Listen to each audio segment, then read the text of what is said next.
Hi, Lenny. Hi, Nancy. Welcome to episode 39 of the Front Porch Book Club. The Front Porch Book Club is a podcast that meets twice a month. We like to dig deep into the relationship between characters and the worlds they live in. Grab your book and iced tea and join us on the front porch. Once again, our pattern of reading a book, talking about it, and then inviting the author and expert to join us for our second episode has been completely turned upside down.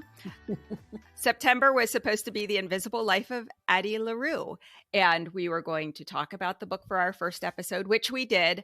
But then we got the great opportunity from Humanities Nebraska to interview Candace Millard in advance of her presentation to the 27th Annual Nebraska Governor's Lecture in the Humanities. And that was on September 28th. So we totally interrupted our normal programming to interview her, and that was super fun.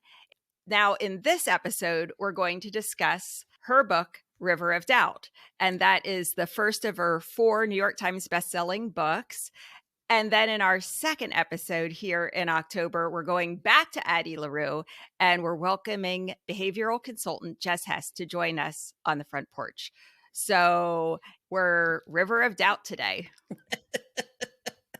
Well, it's been an exciting month, Nancy. First, in a couple of ways. Tell me, how was Candace and meeting her and being a part of that event? It was really fun, Lenny. Oh, Really nice. Yeah, really nice dinner in advance. And the lecture was fabulous. William Padmore, who is a radio journalist for Nebraska Public Media, interviewed her on stage. And she is just as warm and charming on stage in front of hundreds and hundreds of people as she was on our podcast. oh. Yes, it was fun to see her in that setting. And I did get a chance to meet her, and she asked how you were. Oh, that's very sweet. And she said she talked to her sisters afterward and said, we have to start a podcast. I love it. I just love it. I know. I thought it was so funny. I said, well, you and your sisters could join us on our podcast whenever you want. You know what? When she does her next book, we'll have her and her sisters on. How about that? That would be a full front porch. Maybe we should always have authors and their sisters or her brothers. Nancy, I like that idea. Wouldn't that be fun? I think we've got something there. That's pretty good. Well, the second big news is you. Once again, in the spotlight with your play, This Mortal Life Also has been named the Mayor's Arts Award for Outstanding Arts Event in 2022, Nance. It's so exciting. Yeah, it's such an honor. And what I love about this award is that it's not just for the writing of the play. It's not just a playwriting award. It's for the whole production. And so it's really a nod to the amazing actors and the designers and the production staff and the crew. I mean, it's just everyone. Yeah. They all deserve this award. So I'm so excited that we were nominated and received the award. The ceremony will be at the end of October, and a whole bunch of the cast is going to be able to get together, and a bunch of the designers. So I don't have the full list of who's going to be able to attend, but it looks like it's going to be really fun reunion for everyone. Oh, that is so exciting. Yeah. Boy, that's fantastic. So the award, does it go to Angels that put it on, or who does it actually go to? Yeah, it goes to Angels Theater Company. They're the ones who produce the play. It's their award, and it's for the production of the play. Oh my goodness. We'll take a lot of pictures. That's really exciting. And we can put that in our newsletter, Nancy. My husband took a really nice picture of me and Candace at the governor's lecture. So we'll put that in the newsletter for October. Fantastic. Yeah. Okay, that sounds really good. Do you know I'm meeting with one of our authors tonight, Nancy? Who are you meeting with? I am meeting with Erin D'Or. Are you? Erin wrote our funny mom book that we did in May. Accidental Supermom. And this super mom is going to be at my church. We're having an event tonight, and she's like the MC. Do you remember how she told us she was looking at being a stand-up? Yes. I think we're going to get a little peek about her as a stand-up tonight as well. Oh my goodness. So I am super excited. And because you got a picture with Candace, I think I'm going to get a picture of me and Erin tonight for our newsletter. Definitely. Oh my goodness. I love it. Yeah, it'll be fun. That does sound like so much fun. I wish I could be there. Well, I do too. It'll be fun. So the book. The book today that we are going to talk about is River of Doubt by Candace Millard. This is a narrative nonfiction book about Theodore Roosevelt's expedition to map an important tributary of the Amazon River. We are talking about President Theodore Roosevelt and the Amazon in Brazil. I knew Roosevelt was an outdoor adventurer, but I did not know he explored the Amazon before reading this book. Who knew? I didn't know. And this is one thing I like about Candace and why I'm looking for her next book, because she takes famous characters. Yeah. And she dives deep into research. She said like 4 years she spends with research, and then just 1 year writing the book and putting all the pieces together again. So it's a really interesting book because it gives you a different view of who Teddy Roosevelt is. Yeah. And I understand why people call him Teddy instead of President Theodore Roosevelt, that he's really Teddy. What is it about the book that makes you understand why people call him Teddy? I think we get a raw view of him, not so much a presidential public view of him, but a man who was fighting for his life in the Amazon. Yeah. And he is more approachable, I think, than what you think maybe most presidents are. He's sitting around a fire telling stories with other people. He's in a tent. He's got mosquito netting across his face, and he's living a very bare bone existence. But he also seems to me like a learner. Yeah. If I was one of the people that are lugging this luggage up and down the Amazon River for him, if I had to carry all his stuff plus his canoes in and out of the water, past these waterfalls, doing for him, I don't know that I would like him very much. Yeah. But they really seemed to respect and like the man. And again, I think it was that approachability. She talked about him giving them chocolate or making sure that they had food because they were expending a lot of energy and calories lugging all this stuff around. His job was basically to sit in a canoe. That's about it. And then he's writing for hours each night. He's reading and he's writing in his free time, also telling stories and having fun chit-chatting. But that approachability of the man that you see on Mount Rushmore as this president, I liked understanding him as a person. So that's why I said I understand the Teddy part of him now. Yeah, he really didn't seem to have a lot of pretense. He just seemed comfortable in his own skin and liked other people, liked interacting with other people. I enjoyed that. What did you think, Nancy, of the book? What were your favorite parts? Well, I really love history. Do you love history, Lenny? Would you say you love history? No. I didn't think so. Yeah. I tried to get out of as many of those classes as I could, Nance. And I don't think I had any of them in college either. Really? I just don't have an interest in history. I do more as an adult, but. Okay. I thought that I was correct in thinking that you would not describe yourself as someone who loves history. But I do love history. And you love learning. I love learning. I love good writing. You love research. I do love research. So this book really has all of those things that I love all wrapped up in one book. So I, of course, really loved it. I feel like I learned a lot, not just about Teddy Roosevelt and his family, but also the ecology of the rainforest. I learned about the indigenous tribes in the Amazon. I learned a lot about what was happening politically and socially in the United States at the time. So for me, this was just the kind of book that I really enjoyed. I felt like it was so well written. Mhm. It was almost novelistic. It was a page turner. I cared deeply about the members of the expedition. She built suspense in this narrative about whether they were even going to survive the expedition. And I kept thinking to myself, I don't think Teddy Roosevelt died in the Amazon, but I'm really nervous that he might die in the Amazon. And I kept thinking, did I forget? Was he lost in the Amazon? I kept telling myself, no, I'm sure he wasn't.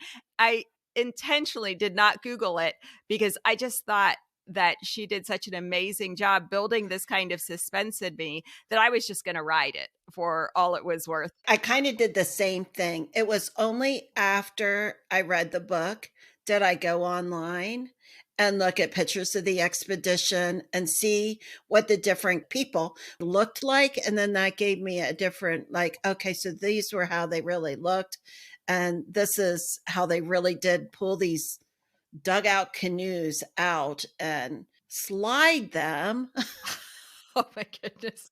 pushing them down the jungle, and all of the work and what they were seeing. She did a great job in explaining all of this.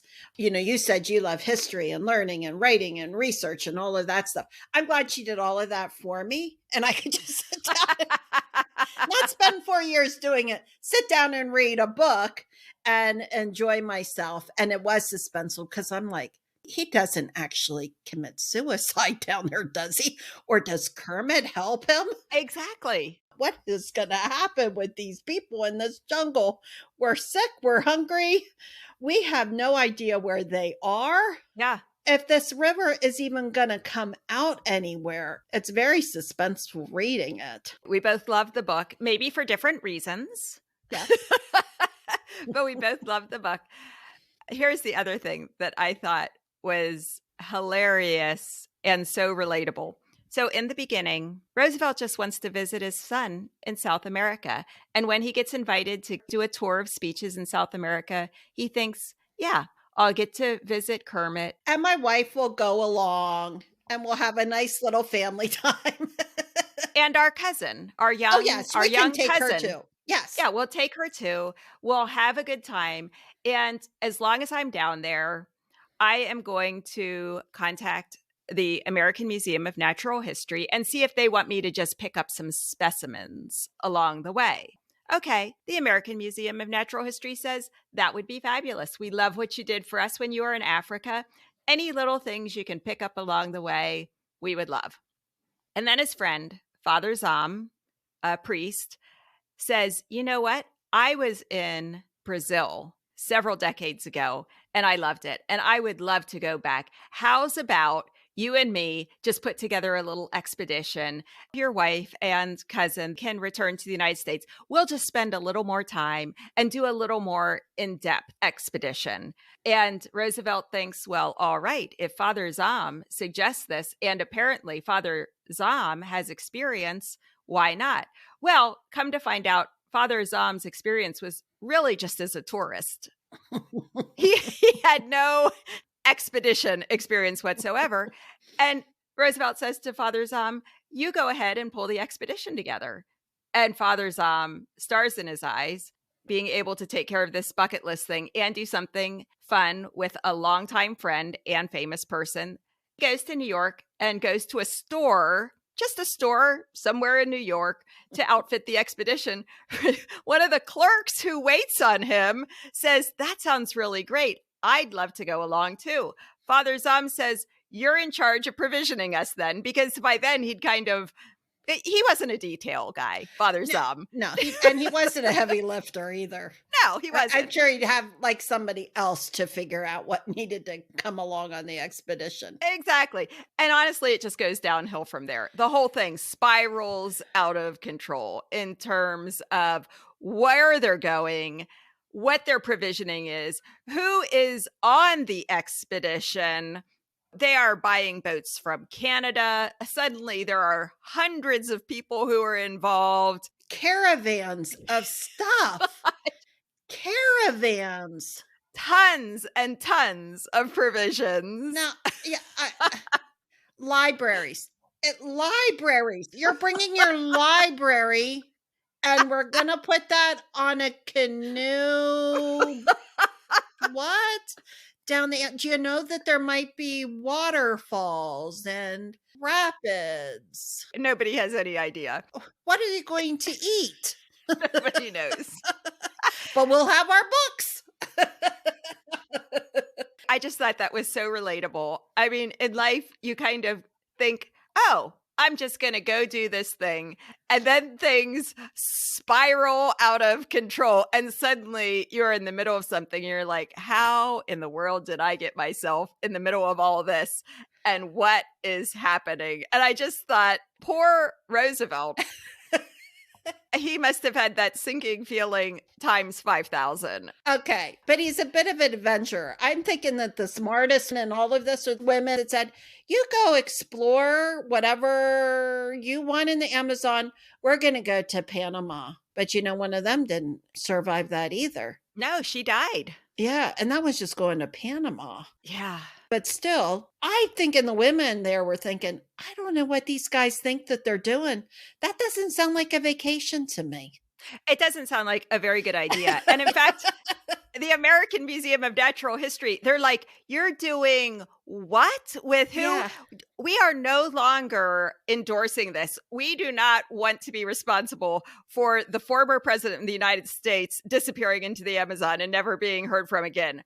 No. In our strongest terms, we are telling you, do not do this. And you're right. Roosevelt was an adventurer. He's like, yeah, I think we're going to do it. I think we're going to do it. And I've got good people along that know what they're doing.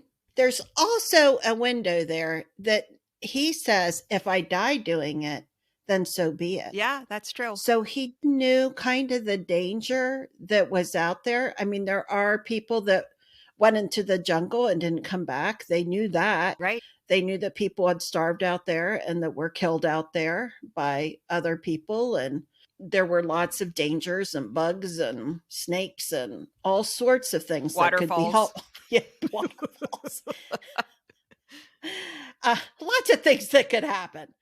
Yeah. So he was aware. But at some point, I still think that they were going to be glamping. Yes. We're going to take these big tents and a cook.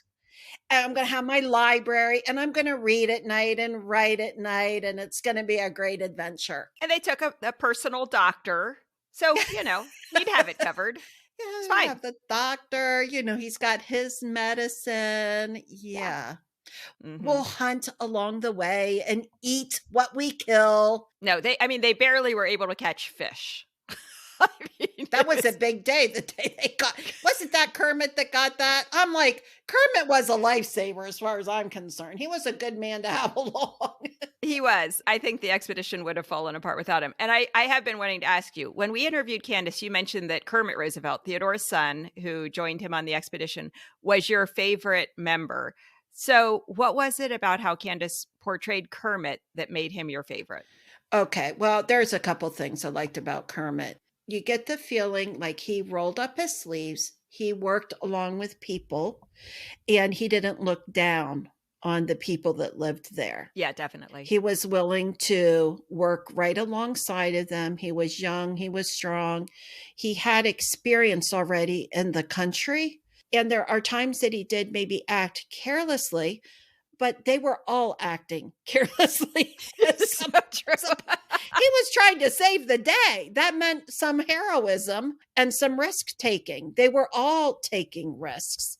So I appreciated that about him. I liked his little love interest there and that he wanted to get back to her. And there's a little bit of impulsivity, a part of his character too. Mm-hmm. So I liked the real person. I liked hearing his after story too. It was tragic, Mm-hmm. but it was real for him and where he was in life. I really liked that he did not have airs about him Mm-hmm. and he was willing to work hard and work right alongside of the people. That's what I really appreciated about Kermit. Mm-hmm. He did love his dad. He really loved his dad, and his dad really loved him. Yeah. And in many ways, it was the love they had for each other that ultimately, I think, saved that expedition. Yeah, I think it sounded like from what Teddy's writing was that he kept alive for his son. Right. He really wanted to not have that honest conscience. Yeah. Did you get Candace's foreshadowing that all was not going to go well for Kermit after the expedition? Because I thought she did a great job foreshadowing that he was brave and decisive, sometimes foolhardy, but that he, for instance, barely knew the woman he was engaged to marry. Mm-hmm. And that might not go well. He idolized his father, but he had a bit of his troubled uncle in him. So you're cheering for him. You really like him. But I think Candace does foreshadow maybe all is not going to go well for him. Yeah, I think there was. I don't know that I picked up on it. I think it added to my anxiety of him getting him out of the jungle. Mm-hmm. He was starry-eyed, but a lot of people back then married people they didn't know very well, it seemed. True, yeah. Their circles and how they experienced life were very different. I do think it could have worked.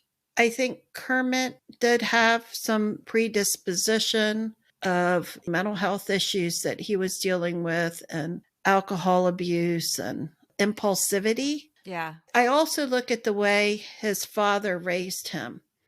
It was a little rough. Yes. With today's standards.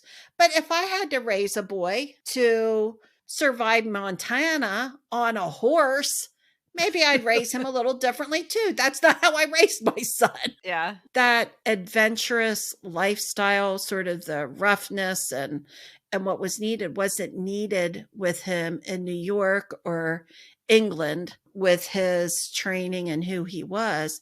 He didn't assimilate back into the culture of being a banker and putting on a suit and going to work every day. Mm-hmm. But again, he really wasn't very happy in the Amazon either. It didn't sound like. Yeah. Kind of a tragic character. Really. I felt sorry for his wife too, because she thought she was marrying somebody different than what he turned out to be as well. Mm-hmm. So Nancy, who was your favorite character or person? These are real people. I keep saying character. These were real people.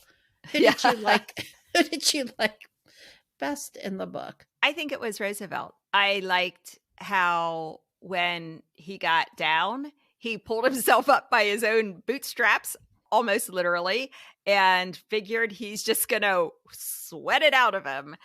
He was very decisive. He, I think, had a very American optimism that with a little hard work, a person can accomplish what they've set their mind to. I'm not saying that any of this is necessarily a good idea, but I could just see it in him. He's such a interesting person. He's also a person who clearly loved deeply. He loved his parents. He was bereft when they died. He was heartbroken when his beloved young wife died. He seemed to really love his second wife and his children. Yes, he does seem like he was a hard father and that he expected so much of his children. And he really had them undertake truly terrifying physical feats as young children. Climbing rotted trees. What was he doing? Telling the kids, well, a little malaria will be good for you. It's just, I don't think he was a very responsible father, but he did seem like a generous person, especially when he felt like people were doing the best they could, that they were putting forth their best effort. He was their cheerleader. He maybe was a little too paternalistic when it came to his public policies, his paternalistic treatment of South America with the Roosevelt corollary to the Monroe Doctrine. not great. It stated that the US, as a civilized nation, had the responsibility to protect all other nations in the Western Hemisphere from European expansionism, whether the countries wanted protected or not. So this did not make him popular with some At least not in countries. South America. Not in South America.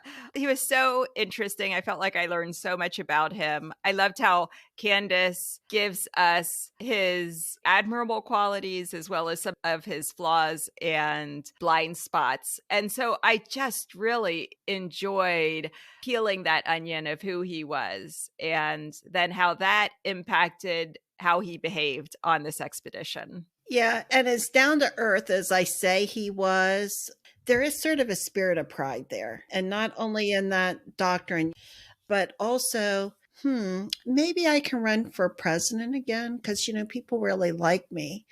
But there's the problem of splitting up your party. Right. And who's going to vote for you? Like, you're not going to get enough votes, but he thought high enough of himself that he could win. And then you have to have a certain sense of pride to say, I'm going to go to the Amazon and I'm going to go into a canoe and I'm going to go down a river that no one has ever charted before. And I'm going to survive it. I mean, if I don't, that's fine. But, I think I'll like to do that. He did seem to be a man of enormous self-confidence. Okay. That's probably a little different from pride. I'm not saying he also wasn't prideful in some ways, but he also had enormous self-confidence in himself and in the people around him as well. Yeah, I don't know the father Zahn. I know they were friends and he helped him win elections or whatnot. Yeah. But I don't think he'd have been my choice. No. And then after a while, Roosevelt finally figures it out and he kicks Zahm out of the expedition. Finally, at the river, after months and months of terrible overland trek to get there, he finally listens to Colonel Rondon and his son and others who say, the father has got to go. He is not helpful. So at least he did listen to other people for their insights and sent Father Zahm packing. So you also liked Colonel Rondon, speaking of him. What did you like about Colonel Rondon? Well, he loved the people of the Amazon and he was respectful that he was on their land and their territory. Yeah. And he was so careful to say, they're going to have spears. We are not going to shoot them. We are going to leave them presents along the way. Not only was he that, but oh my goodness, what a great leader of men. He had the right people along in the expedition. He could manage people. He could manage this president. You got the feeling like Roosevelt knew his place, but that would be hard for, I think, a colonel to have the president of the United States along. Yeah. So I think he was really probably very good with people. I think so too. I thought it was interesting that his soldiers really resented the fact that they could not defend themselves if they were being attacked by the indigenous people. They thought Rondon's insistence that they not engage no matter what happens. They can run as fast as they can, but they cannot engage. That was very unpopular among his men. For Rondon, he thought, well, again, kind of like Roosevelt, if I have to die, it will be in service of a greater cause. And that cause will be eventual friendship with these indigenous tribes. Mm-hmm. He was amazing in that he grew up in poverty and through really his own grit and determination, near starvation, going through the military academy. No one knew that he had no money for food, no money for clothes, no money for anything, but his own brilliance and hard work and perseverance ends up becoming one of the most esteemed people in his country. That he is still today, like in their history books, as a very respected person, an amazing adventurer, brilliant in charting and not only navigating like the river and the life and the bugs and the fish and all that kind of stuff, but also the people and the care for them and just on so many different levels. I was happy to hear that. But he was funny too, because he had a very different vision of the expedition even than Roosevelt, in that he kept wanting to stop every, I don't know, turn in the river to get the Yes. exact coordinates so that they could accurately map the river, which if they would have done that, they would have definitely starved. They would have never made it because the going was just so slow. And then they would pass another tributary into their tributary. He would want to stop and explore all the tributaries. So that was one thing that Roosevelt and he definitely disagreed on, that they could not do the kind of exhaustive mapping that Rondon wanted to do. And Roosevelt pulls rank on him. Roosevelt knows he's the former president of the United States, and he decides no. Wasn't it Kermit that was holding the rod at the other end of the thing to chart it? Yes. He's doing whatever he can do to get this expedition over so he can go to the love of his life and get married. As the guy way out in front in the first canoe holding the rod, he's also the one the indigenous people are going to take out first. Roosevelt is terrified that his son is a sitting duck out there holding the rod. The whole thing. Yeah, it was very interesting. There's people like that in families that want to stop at every roadside attraction. Can we just get on the way? And people have to keep stopping. There's some of those in every family. Yes, there is. I think probably some people read these books and they're like, yeah, I would love to go on an expedition like that. I think we're learning that you and I are people who would read the book and say, no, I'm glad someone else did that, I guess. But no, I'm not going on that expedition. No, thank you. This was a great book. I'm really thrilled we had the chance to read the book and have Candace join us on the front porch. She was so fun to talk to. Thanks to Humanities Nebraska for arranging that for us. Yeah, that was a highlight for me to be able to talk to her and to read this book. I am really looking forward to that next book. I like her writing style. I like that she has so many footnotes to it and that she's done a lot of research and that you can learn something about someone you didn't know before. And it kind of helps you to understand their character a little bit more. I've had the opportunity to talk to a number of people now who have read one of her other 3 books. And those are all great too, people say. So definitely recommend not just River of Doubt, but all of the books that she's written, and looking forward to the new book with the woman protagonist. Yeah, absolutely. And I would recommend it to anybody really, because I'm not a big history person, but she brings history to life. And because it's not just learning dates and numbers and facts and war and stuff like that. It's learning about the person and their experience and their lens through which they see life that I really enjoyed, to really get into somebody's character and understanding. So I really like that. Okay, so Nance, next time, yes, we're going to have Jess Hess, and we're going to go back to the invisible life of Addie LaRue. And we're going to talk Jess.